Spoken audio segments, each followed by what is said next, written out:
Wow, I gotta get up now and go in front of the window. And we're brighter. Hey guys, it's me, T, and I am here on Friday because Wednesday I didn't film because it rained and it was kind of dark, and because I was gonna film my Riverdale review on Thursday, like I already said I plan to do this season. But then Thursday came and there was so much overcast that standing in here, even in front of this window, you couldn't see shit. It was just dark and it made no sense for me to film something like that. So I decided to wait. Let me lay my notebook down. But I decided to wait so I could have time to film it today in better lighting. So I have to switch arms, guys. Let's get right into it. So I watched Riverdale episode 2. What the fuck am I stepping on? Ow. And I took some notes. And these were the notes I took. And like all of my reviews, there are some spoilers. So if you haven't seen the episode, go to cwtv.com and you can stream it for free right now. Or if you have the CWTV app, you can watch it. Or on demand, you can watch it. Or if you're in the UK or Canada, you can watch it on Netflix. So, I think that's covering all platforms. I don't know if it's on Hulu. But anywho. So we open with Jughead at the diner, seeing that they wrote Death Diner on the side. So since Fred's gotten shot, not a lot of people have been showing up to Pops, and he's not getting no business no more. Because people don't want to go into a place where somebody got shot. And then we shoot to Veronica and her daddy having tension. This is what I thought was funny when she was like, "It's never good for you?" And then walks away like she's not giving Hiram any type of play. And she shouldn't. He a sneaky motherfucker. Like, you just got back here and I'm supposed to be open armed. Oh my God, Daddy, I miss you. No. So, Betty has decided she wants to save the drive-in because she says, it's a sacred place and they should save it. Then we see Archie in the kitchen with his daddy trying to cook him breakfast, and he gets a phone call from the police station, and he, wants to know what the fuck is going on about his daddy's case. Then, well, that happened before. Then Betty at lunch said she wants to save the drive-in, and then we see Archie and Jughead go to the police station. Archie confront the sheriff about his daddy's case. Then we see Jughead visiting his daddy, and we're finding out that they're going to give FP a deal of 20 years. Like, come the fuck on. 20 years, that's a bit much. He didn't even kill the boy. But since he's, a serpent and he's had other run-ins with the law, it makes sense that they would, want to make an example out of him and tack on these extra unnecessary ass years. So then we see Betty and Jughead go to the mayor's office and they talk to Mayor McCoy, and she like, "Nah, Pops can shut down. I don't give a fuck." And Jughead like, "You ain't shit." And she like, whatever. And then we see Reggie selling drugs, and this is the first time we see Midge Clump. Midge is Moose's girlfriend, and she was a pretty big character in the comic books, so I'm glad they included her in this episode. And also I loved her styling because it was exactly like the comic books, so they did a really good job there. Then we see that Betty and Kevin finally meet Hiram when he comes to the school to want to talk to Veronica with flowers and everything, and she's like, "Daddy?" And they're like, "Daddy?" It was pretty cute. Then Hiram wants to make amends with Veronica, but she's like, "No, it's not that easy. You just can't come in and act like shit ain't happened." Like, "No, I'm not ready yet." So then we see Jughead talking to one of the serpents, the real tall dude that he's been talking to a lot in these last 2 episodes, and he says you should go see somebody called the Snake Charmer. Then we shoot to Betty and Veronica asking Cheryl if she could use the Vixens for Save Pops Night, and also we're hearing that Josie is now going to be a River Vixen as long as she can be in the front. That was funny. I loved when Cheryl said, "A double cherry on top." No. and then shooed them away. That was, God, I love Cheryl. Anyway, so then we see Principal Weatherby telling the class about Grundy, and then we see Archie, you know, dramatically leave. What I couldn't understand about that scene was, you're the principal. Why didn't you just say it on the overhead? Like, why you going around personally to every classroom? Like, that's gotta be exhausting. Woo! So then Archie thinks that the killer is targeting people that he loves and people that he personally knows. Archie's starting to sound like Veronica in season 1 when she was all like, my father did this, my father had something to do with this. Now Archie's all like, the people I love he's killing purposely. First of all, you shouldn't have been fucking a teacher, Archie. Anyway, we see Jughead go to meet another character that was from the comic books that they put on the show, Penny Peabody, and she is considered, you know, the snake charmer. And she gives Jughead a suggestion and says that if the victim's family forgives FP in front of a judge, that may show him leniency. So of course that gives him the idea that, you know, they should probably go ask Cheryl if they should do that. Then Archie goes to Betty to see if Alice, her mama, can talk to the coroner to see how Grundy died, you know, what was the circumstances and all of that. And she agrees to go see him. And then she also tells Betty that Pops is selling the diner, which, oh no, you know, I was very happy to see more of Pops in this episode. And I was happy to see more of Pops' diner in this episode. And so then Alice says to Betty, an anonymous buyer is buying it. So of course, Betty is like, well shit, let me call Veronica. And she calls Veronica, and Veronica confronts her dad about Pops. She also confronts him about Fred and a letter she got in season 1 saying that if you don't testify on my behalf, I'm gonna drag your mama down with me. So on Pops, he says he didn't buy it. On Fred, he says he didn't hire somebody to get him shot. And on the letter, he says he didn't write it. And then Hermione takes ownership of that letter. And she's like, actually, I wrote it. I did it for us because I needed you to testify on his behalf. Bitch, you got problems. Like, something wrong with you, girl. Then we see Betty and Jughead ask Cheryl. They go to Thistledown. And I love when Cheryl opens the door and goes, Hobo, bride of Hobo, welcome to Thistledown.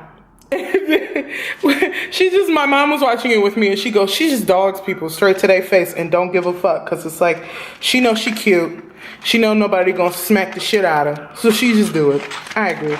So they go there to ask if, you know, they'll testify and show that they forgive FP and things like that. And Cheryl's like, I'm not about to have a living, breathing reminder of the worst day of my life walking around Riverdale. Hell no. And then Penelope, you know, with her flowers in the attic looking ass, is all like, I'd rather watch him fry in the electric chair. Fucking Penelope, man. So then we see Reggie going over to Archie's house to give him drugs, because earlier in the episode we see Reggie selling drugs. He's selling that jingle jangle, y'all. That jingle jangle. First of all, why on earth would you ever do a drug called jingle jangle? You know, that just sounds like it'll fuck with your brain. How you like sitting in a corner talking to yourself and shit, and not in a fun way. But anyway, so Reggie comes over in a black hood and everything to scare the shit out of Archie. Archie come out, tackle him, they tussling on the porch and shit. Reggie's like, what the fuck is wrong with you? Like, if I really was the killer, he has a gun, fool. A bat don't stop shit, basically, is what he's telling him, which is true. Then we see Alice go to her coroner buddy, find some shit out. She go back to Archie and tell that she died by a cello boat. It was a crime of passion. And he should probably let it go, because this was in a completely different town and it can't be connected. So then we see Betty go into the girls' locker room with Cheryl is at, which, by the way, cute bra set. That shit was real cute. But she walks in there and she threatens to wide release the shooting video of Clifford killing Jason if Cheryl doesn't testify on FP's behalf and give her the vixens for Pops Night. But mainly it's the testify on FP's behalf thing. And I love because Cheryl's like, I thought you gave that damn thumb drive to Sheriff Keller. She's like, oh no, yeah, I did. But not before I put a copy on Jughead's laptop. Like, Betty was that bitch in that scene. Like, you gonna do what I say, ho, or I'ma ruin your life. With her fucking blonde ponytail and shit. Good girl, my ass. So then Jughead and V have a nice moment because Veronica's all like, should I forgive him? And Jughead's like, if he trying, you know, you should try too. And then we see Archie go into the sheriff, and he thinks that the killer is Grundy's abusive ex, and the sheriff's like, no, he has an airtight alibi. But, you know, Archie seems to think this shit is still connected. You know what? And Archie, you're not wrong. Okay? Archie, you're not wrong. So then we see Cheryl testify on FP's behalf, and first the judge is like, yeah, no, as much as I sympathize, you know, because she's like, we need closure, and FP's guilt has been blown out of proportion, and the judge is all like, nah. And then Cheryl's like, Daddy threatened him. Daddy threatened to do the same thing he did to Jason to Jughead if FP didn't take the fall for what Daddy did. And so then the judge was like, well, we just gonna have to come back to this then, you know. So he got his leniency, and it's gonna be a break, and it's a good moment for FP. And I thought that hug between Jughead and his daddy was really sweet. So then Pop's night takes off, and then the Pussycats show up, and first Josie is like, why the fuck did you say I was gonna do this? I didn't say I was gonna do this. And then she was like, I'm down a Pussycat, and then Cheryl was like, I can step in. And then they do Khaleesi's milkshake in the most cutesy, poppy, good girl thing. It was so cute and cheesy, and I liked it. I know some people were like, oh my god, this is so cringy. I liked how corny and like cutesy it was, you know, because if it's a small town, people have to remember that the show is based in a small town. So if it's a small town, this is how they get in, you know, their entertainment. This is exciting to them. So I thought the shit was cute, and fucking Cheryl's boots were everything. Like, I need me some crushed velvet red thigh-high boots now. And I really liked Josie's hair. I really liked that side ponytail, that bright red. I liked it. I thought it was really cute. So then we see Veronica decide to make amends with her parents, and she's like, you know, I can try. Let's try. Then we see Jughead and Betty give Cheryl the video. And then we see that Hiram tells Hermione that they actually secretly own Pops, because Pops gives this speech thanking Betty for saving the diner, and then thanking the Lodges for giving them a charitable donation to hold them over in case anything happens. And that's when they shoot to Hiram telling Hermione, we own this. And then he also says, oh, thanks for taking ownership of that letter, because Veronica would never forgive me for that. Your loyalty knows no bounds. Bitch, you're sick. You're sick, you're sick, you're sick. And just after she agrees to forgive you, you know what? Jesus Christ. So then we shoot to Cheryl making her mama watch the video, which I thought was kind of funny and fucked up at the same time. Like, I wish that scene would have been extended, because I would have wanted to watch Penelope's whole ass reaction. Like, I need to see that. And then when Veronica and her people go home, Smithers is gone, y'all. And then Hiram's all like, oh, didn't he tell you his sister got ill and he has to go check on her? And Veronica's looking like, what the fuck? Huh. We know Hiram got rid of Smithers. We know why, because Smithers was like, hey, you want to take the side entrance? And Smithers is overly supportive, and Hiram don't like that. So then we shoot to FP calling Jughead and saying, did you go see Penny Peabody? Don't ever go see her again. Did you pay her? No, you do not want to be in bed with a snake charmer. And he just hangs up, and he don't tell Jughead why.